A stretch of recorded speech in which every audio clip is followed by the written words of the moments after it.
Thank you very much. Please. I'm sorry to be the only person here who's not properly dressed. Like all ardent golfers, I sometimes go over the top and explain to people why golf is like life, or why life ought to be more like golf.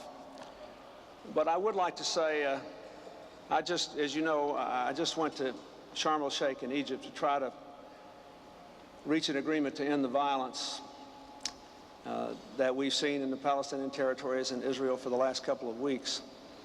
And I don't know if any of you have ever been there, but it is one of the most beautiful places on earth. And it is exploding in development because the climate is so perfect.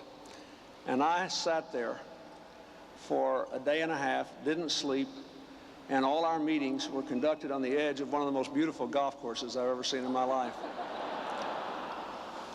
So I thought to myself, why am I being punished for the fact that I can't solve this problem here? But what it made me think of coming back here is that we all come from countries which at one time or another had significant internal strife, where people had to overcome their differences. I was very moved when I saw Greg at the closing ceremony of the Olympics by the incredible way that Australia not only welcomed the Olympics, but used the Olympics to show the healing process that has gone on between the Aboriginal peoples and the other citizens of Australia. Everybody knows now that America is becoming the great melting pot of the world.